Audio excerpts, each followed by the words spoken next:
The following is a special presentation of HBO Sports.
Tonight on HBO's Boxing After Dark, undefeated junior bantamweight Johnny Tapia faces highly regarded Giovanni Andrade, and rising star Marco Antonio Barrera takes on former champion Kennedy McKinney in a junior featherweight bout. One night removed from Magic versus Michael, the Great Western Forum turns the spotlight on the harder knocked end of the sporting spectrum as stars gather at ringside for the first edition of HBO's Boxing After Dark with all the trimmings. A chance for us to showcase rising stars who might not yet be ready for exposure on our Blue Ribbon Primetime series, but who will get that exposure here on Boxing After Dark. Hello again, everybody. I'm Jim Lampley. We welcome you to this first installment of a series that we hope is going to provide you over these next few years with a lot of entertainment, late night entertainment that is all action and not very much talk. Here to talk a little bit with us, 168-pound world champion, regarded by many as the best fighter in the world, and the man who's going to be the full-time expert commentator for Boxing After Dark, Roy Jones Jr. And Roy, in the second fight of the evening, we're going to be seeing an old friend of yours, because 8 years ago in Seoul, South Korea, when you didn't get an Olympic gold medal in that controversy and injustice of the decision in your fight, Kennedy McKinney did get a gold medal. A lot of water under the bridge since then. He's now 30 years old.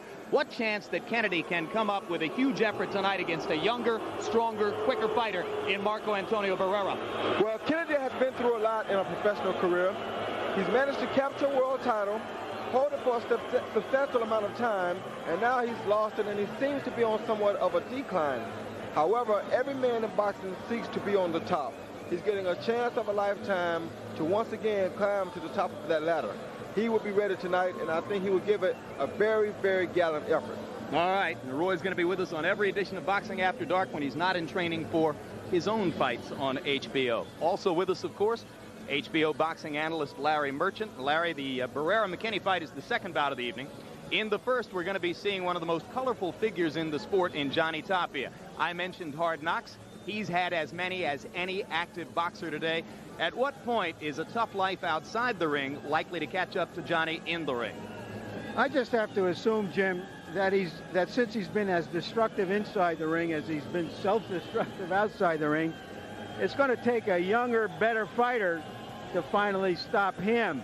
And the record shows it. He is unbeaten. In case you don't know about Johnny Tapia, his not-so-wonderful life comes down to this.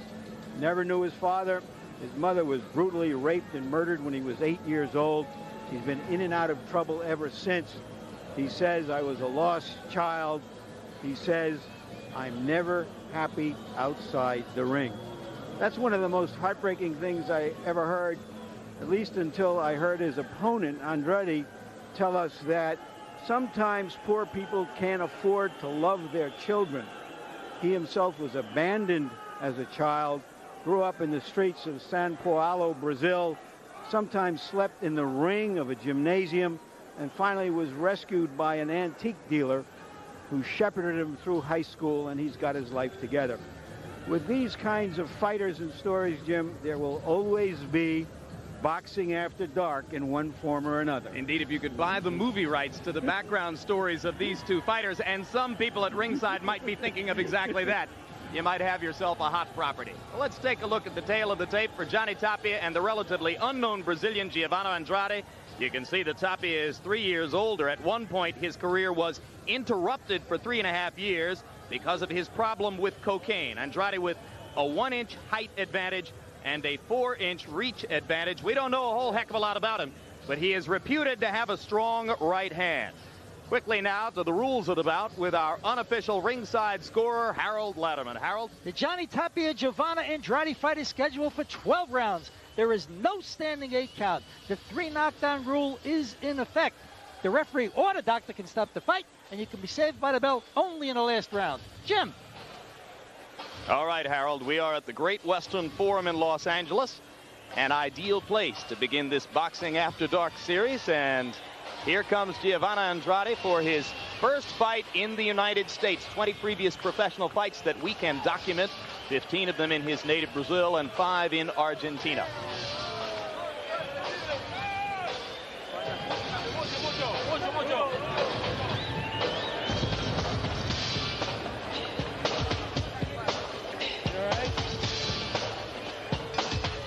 Andrade's hometown of Sao Paulo, Brazil, has a population, we're told, of 20 million.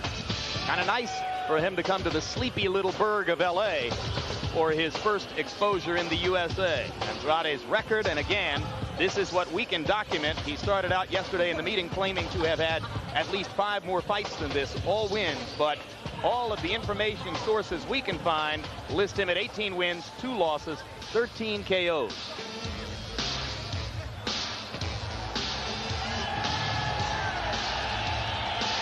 And now here comes the popular Johnny Tapia.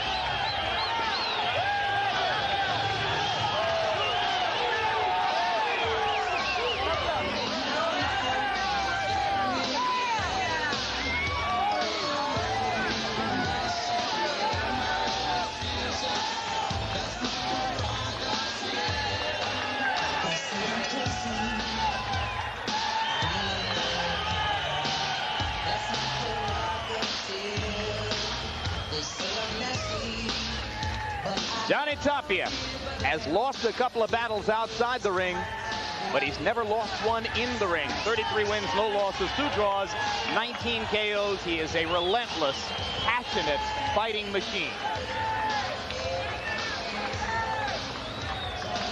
And before we go to the ring announcer, and you see Ray Leonard, who now owns a piece of Johnny Tapia, giving him a hug there. Before we go into the ring announcer, Michael Buffer, Larry Merchant, your words on an important subject in boxing this week.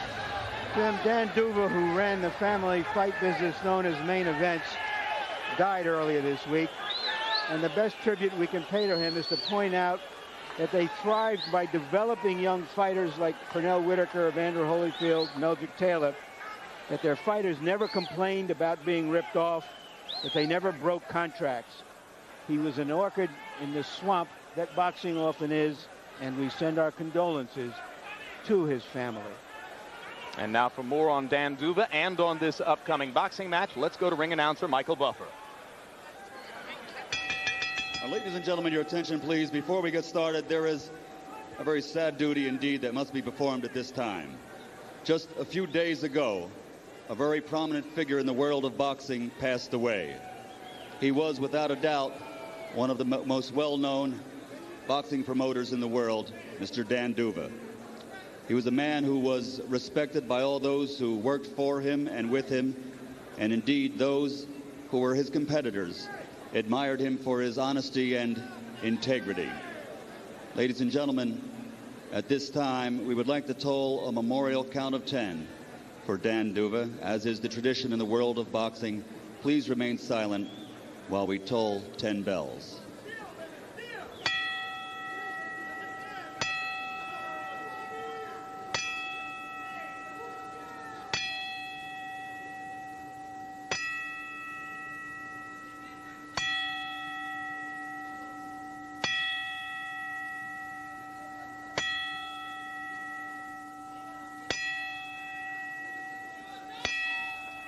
We'll miss you, Dan. Rest in peace. And now, ladies and gentlemen, welcome to the Great Western Forum, serving the greater Los Angeles area here in Englewood, California, where tonight, Forum Boxing in association with your undisputed undefeated king of beers, Budweiser, presents World Championship Boxing. This bout is sanctioned by the California State Athletic Commission Chairman William Eastman, Vice Chairman, Hall of Famer from the NFL, Mr. Willie Buchanan, Commissioners in attendance, Kim Wilshans and Andrew Kim, Executive Officer Richard DeCure. The timekeepers are Aaron Koslow and John Lichty.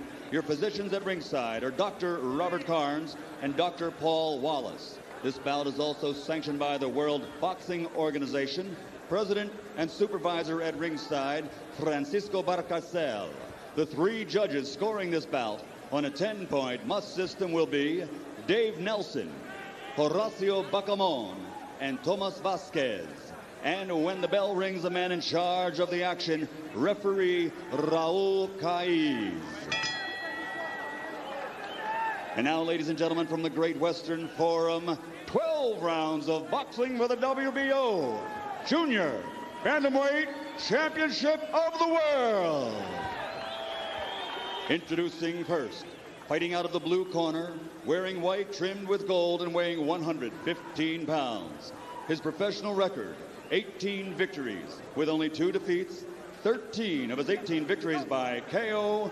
Ladies and gentlemen, from Sao Paulo, Brazil, introducing the #1 ranked challenger in the world, Giovanni Andrade.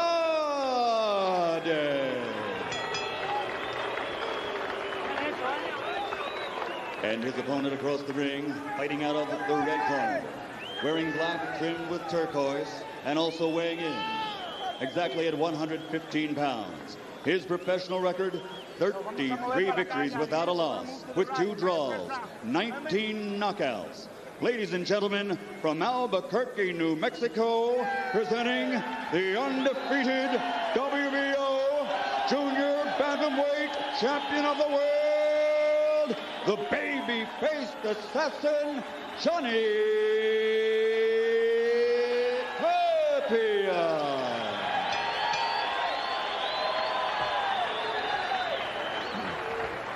Giovanni. Ok, muchachos, ya les di las instrucciones ahí abajo. Cuidado con el golpe bajo, el huesito aquí, para abajo es golpe bajo, ¿ok? Ahora dense la mano, buena suerte a los dos. Papi. Roy, Johnny Tapia has never seen this fighter fight, knows really nothing about him. How does he go about dealing, at least with his reputation as a good right-hand puncher? Well, he first goes out, moves to his right to avoid the right hand, but right away I'm sure Tapia will let this guy, Giovanni, know that he is in the ring with the champion. They touch gloves, and round 1 begins between Johnny Tapia and Giovanni Andrade. And the appellation on the back of Tapia's trunks, Mi Vida Loca, My Crazy Life in English, could apply to either fighter.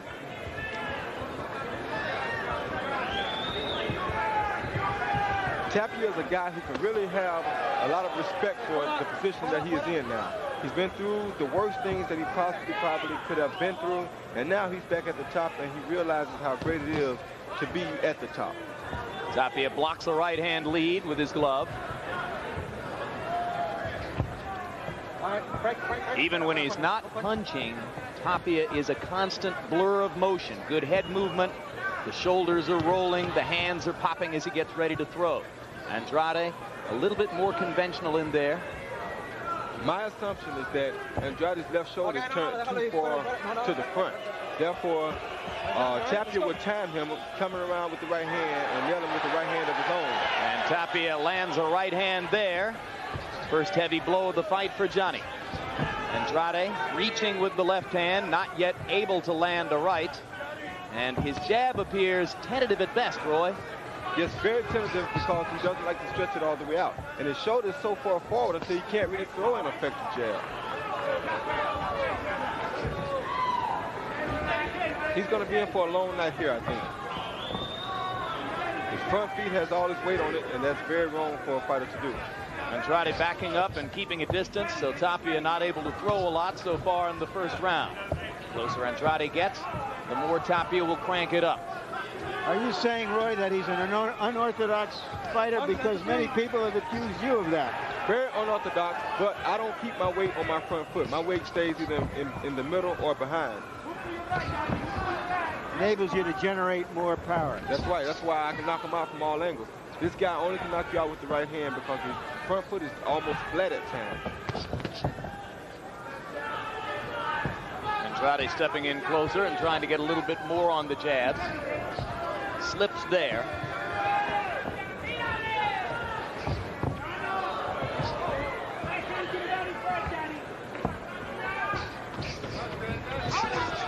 Johnny Tapia with a hard right hand to the middle of Andrade's chest. Andrade performs like a guy who doesn't have very much experience. No experience here in the USA. All of his fights, as we told you, in Brazil and Argentina. So far, Johnny Tapia has been content to wait for his opportunities and try to capitalize with power punches. That was the right hand that I was speaking of, that Tapia should try to catch him with. He almost timed him coming from that back shoulder with his own right hand. And as we go to the Spanish-speaking corner of Giovanni Andrade, our interpreter tonight is Ray Torres. Okay, you got to keep throwing punches. You got to keep this guy at bay. He is coming too close to you. He's getting too close to you. You need to jab more. He says he's slipping. He doesn't have a blade to need to scratch it. Okay, John? Very good. He won the first round already. First round is at home. Just be careful with the right hand, that's all. Stay with the right hand. Stay there. Okay, rinse it up his mouth. Okay, baby. Rinse it up. Okay. I got it.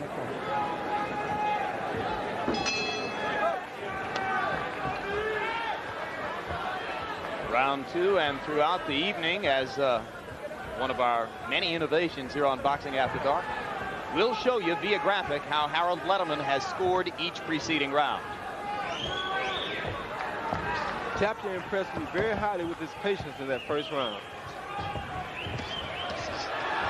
And now Johnny Tapia begins to open up. Having seen how tentative Andrade is with the jab, and Andrade threw 31 jabs in the first round, landed only 2 by punch stat computations. Now he sticks one in with some resolution, and maybe he's starting to feel a little bit more secure. Tapia backs up from the right hand. Andrade has leather-soled shoes, and this is causing him to slip very much in this fight.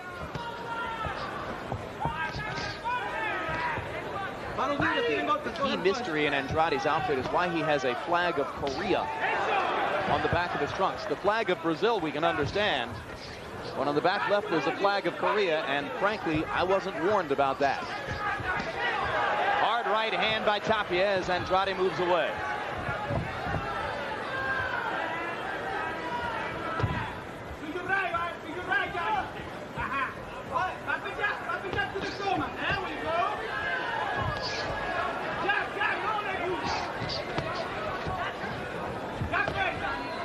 Andrade, an awkward-looking puncher, and now Tapia lands a light blow down low, and Andrade decides that it was nearly life-threatening.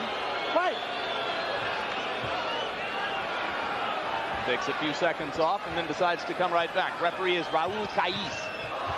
If he doesn't win this Counter fight, right hand inside by Tapia. Andrade is woozy. Tapia got an opportunity as Andrade was missing with one of those lefts, and he knocks him down. that was a slip. I think that was a partial slip too, Roy. And you could see his shoes slide out from under him. Okay, vamos. You ever wear leather-soled shoes, Roy? No, because I know that they slip very badly. Another low blow. Another low blow by Tapia, and again, Andrade is badly hurt by this one. Harold Letterman, what's the rule? Well, if the referee doesn't recognize a low blow, this kid, Johnny Tapia wins by a TKO. I mean, the referee has to call it the shot low. If the referee doesn't see that it's a low blow, then Johnny Tapia wins the fight. You can see that all of Tapia's corner people are in the ring. I'm not sure if the referee has stopped the fight or not. This guy should stay out here in Hollywood, though, if he doesn't win this fight. I believe the referee is suggesting that it was a legal punch. He didn't see it as a low punch. I saw it as a low punch, but it certainly didn't seem to have the force to do what Andrade is claiming it did. He came here with his trunks up high. Maybe he was looking for this excuse the whole time. Well, there did seem to be a little bit of a delayed reaction. He takes the punch on the cup. There's a momentary pause, and then he goes down in mortal agony. Happened twice.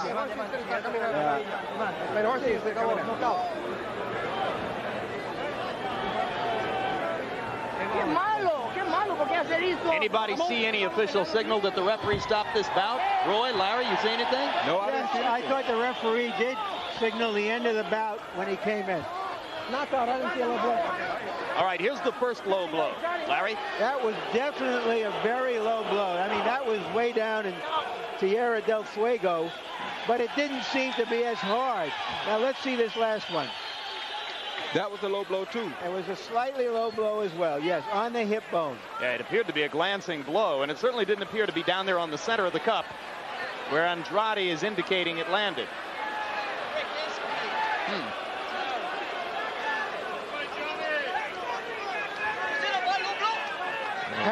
Harold, how did you see it? Well, Larry, listen to me a second. If a fighter is pulling the other fighter's head down and the guy throws a punch, how in God's name can't the shot go low? In other words, Andrade, on the first low blow, Andrade definitely had Johnny Tapia behind the head.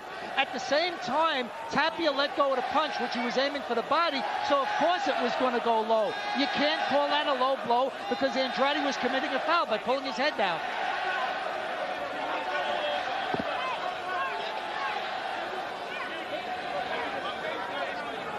All right, let's go up to Michael Buffer right now because apparently there are official particulars on this one. Ladies and gentlemen, referee Raul Caiz calls a halt to the bout. The official time is 2 minutes, 26 seconds of round number 2. The winner by knockout victory, and still the undefeated WBO Junior Bantamweight Champion of the World, the baby-faced assassin, Johnny Tapia. So on Andrade's first trip to the United States, he catches his third loss, and I'm sure that he and his people are going to say it is an injustice. Johnny Tapia gets his 34th win. 20th knockout for Tapia, and let's take another look at the first low blow and see what Harold was talking about with regard to holding the head. Yep, hand behind the left hand behind the head. Harold is definitely right. This pulls the top of the guy's body down lower, so his punch comes at a lower shot than it's supposed to. That was the first low blow. And this is still the first low blow, and an overhead look at Andrade holding Johnny Tapia's head.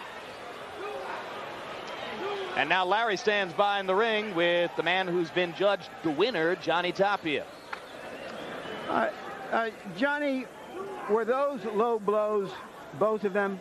I don't know. I was just shooting punches to go to his body, but he would try to duck on me.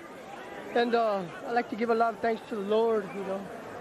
In the first knockdown, it looked like he was pulling your head down. Was that the reason that went very, very low, do you think? Yes, that was the whole situation because he would duck me. Once I hit him with a good shot and hurt him, he started to grab my head and pull me down. Did you think, whether or not the punches were low, that they were hard enough to put him in the kind of agony he appeared to be in? He was faking. He was scared. He's been trying to hug me. He's been holding my hand. I don't say nothing bad. I'm glad he's okay. All right, let's take a look at this last knockdown, and you describe what you see. Well, see, I went at him, and I hurt him with the jab. See, but now I was going to go finish him. I jabbed him again. Well, he'll try to grab my head now. You'll see it when he tries to get me. Ryan Day. That was right there, a good body shot. Ryan Day. All right, you've said You've said, Johnny, that every time you fight a fight, that it makes up for some kind of problem in your past. How does this feel? Feels good. I'd like to give a lot of thanks to Bob Bell, the greatest promoter, that helped me, stuck with me through thick and thin, and also HBO for guiding me and giving me an opportunity. What do you see next for yourself? I'll let that to Mr. Aaron. Whatever he tells me to do, I'll do it. Quickly, Bob, what do you see as next? Well, sure, the fight that everybody wants to see is Johnny against Danny Romero. Yeah, Johnny got a hell of a manager in Sugar Ray Leonard, and maybe he can persuade the Romero people to take the fight. All right, let's talk to Sugar Ray Leonard in his role as a manager. I don't think I've interviewed in the ring in this role yet. Nice to see you again, Ray. Give us your feelings about Johnny Tapia and what he can still accomplish in boxing. I think it's impressive what he's done thus far. He's made an incredible comeback from a personal standpoint, and now he's in the ring. He's very serious, Larry. And I think, like, to reiterate on what Bob said, the fight that people want to see is Danny Romero and Johnny Tapia. How have you tried to talk to him, to deal with him, and to try to keep him focused on his prize fighting because of the unrest that he's had from his background? Well, being more than just a co-manager, to be a friend, to be a listening box for him, because a lot of things that Johnny wants to express to people, I've been able to comprehend with that. And it's a good relationship, it's good chemistry, and it's like giving back, too. Thanks a lot, Ray. Let's now talk to Giovanni Andrade. And here he is with our interpreter. Giovanni, tell us what happened in your view in this fight. Yo venía muy bien en la pelea. Johnny me agarró, sabe que no se puede jugar, hacer una pelea tan mal. Me pegó abajo una cachetada, que pegó un golpe bajo, te vas a mirar el tape, pero no se puede. Yo lo quiero revancha con él, seguramente. Yo venía bien, lo quiero pelear, yo lo quiero ser campeón. I came real well into the fight. I was doing real well, but Johnny hit me a low blow. You can't hit a low blow. I like a rematch. We'll make this over again. He says that that you were pulling his head down, and that's why he hit you low. What is your response to that? Él dijo que tú le bajaste. Yes, and take a look and watch. Mira, vamos a hacer el tape. Tú le bajabas la cabeza así, y por eso fue que él te dio. No, no bajaba la cabeza, me agarró feo. Ahí está el tape, ahí está el tape. Yo lo quiero revancha con él. Esa fue la primera vez. I want a rematch. That was the first low blow. Esta es la primera vez, esta es la segunda vez. That was in the first low. Quiero revancha con él, yo quiero. That's what I'm asking for. All right, now here once again is the second low blow. This one is around Tierra del Fuego, he thinks. How does he view it? Ahora viene el segundo y ese fue bajo. ¿Qué tú crees? Yo quiero, míralo. Ahí está. If you can see it, look at it. It looked like on the borderline. It looked like on the borderline, you admit. Is it possible you have some kind of a problem with your cup? ¿Algún problema con el protector que no te pudo proteger todo? No sé, pero está bien el protector. Está bien, pero el segundo The cup is perfectly well. The second low blow was really flagrant. Thank you very much. Jim? All right. Thanks very much, Larry Merchant. Roy Jones, let's give Andrade the ultimate benefit of the doubt. Go as far as we can. Any way that either of those two blows could have damaged him as much as he appeared to be damaged? No way. Neither of these blows even hit the mark. You know what I'm saying? I mean, he came in with his trunks high. The referee should have told him early, should have warned him and said that I'm not counting these shots low because his trunks were so high. Anytime you come in with your trunks that high, you're looking for a reason to quit anyway. So, I mean, if anything, Andrade, he could stay out here and try, you know, for a role somewhere in Hollywood for a movie because it's basically a big action show. Well, what about Raul Caiz stopping the fight? And incidentally, we're not allowed by the California State Athletic Commission to interview the referee, so we can't hear what Caiz has to say about it. It seems to me that it's possible they should be still fighting if Andrade had thought that at some point he could have continued. I don't know. I think the referee thought that Andrade really didn't want to fight. And Andrade got down on the floor and started kicking like he's throwing fits and all. He's not going to get up, you know what I'm saying? And the ref probably felt the same way, so why even waste his time? Everybody wants to see Johnny Tapia against Danny Romero. What kind of a fight would that be? That would be what you call a barn burner. That would be sensational An indeed. excellent fight. Incidentally, speaking of barn burners, we're looking down the road on HBO toward a possible meeting on June 7 of this year between Oscar De La Hoya and Julio Cesar Chavez. And in anticipation of that, on our regular primetime HBO telecast next Friday, February 9, we'll be at Caesars Palace in Las Vegas, where Chavez will be taking on a fighter named Scott Walker, and De La Hoya will be taking on Darrell Tyson. You say too tough an opponent for this kind of a fight. Well, I don't say too tough of an opponent, but it's just like the Tommy Morrison-Michael Bent situation.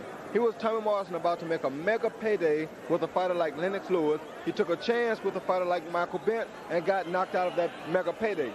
These type of career moves are bad mistakes for a fighter to make, because you may not ever get that chance to make that mega payday again.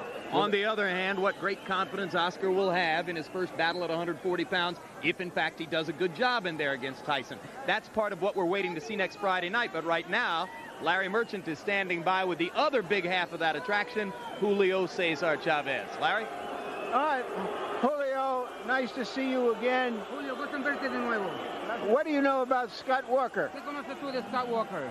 Bueno, que es un muchacho bastante alto. He's a tall, slim kid. Se mueve mucho. He moves a lot. Yo creo que más que una pelea dura, va a ser una pelea difícil. I think it's not going to be a real hard fight, but it's going to be a difficult fight. Pero estamos trabajando. But we're working on that. Para el estilo de Walker.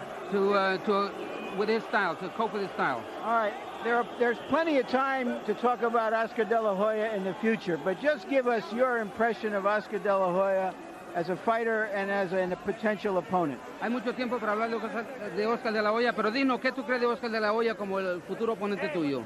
Bueno, es un muchacho muy joven, muy alto, está aprendiendo mucho. Yo creo que me espera una pelea bastante difícil, bastante dura con él, pero vamos a trabajar muy fuerte para llegar a esa pelea y tapar muchas bocas. He's a young, strong fighter, very good fighter. We are preparing ourselves very well, and we're going to close a lot of mouths. Leave no doubt we're going to win. Thank you very much, Julio. All right, Jim. All right, thanks a lot, Larry. That'll be next Friday night. Chavez and De La Hoya together coming up here. The second half of our Boxing After Dark doubleheader. Marco Antonio Barrera of Mexico City against Kennedy McKinney, former Olympic gold medalist from here in the United States.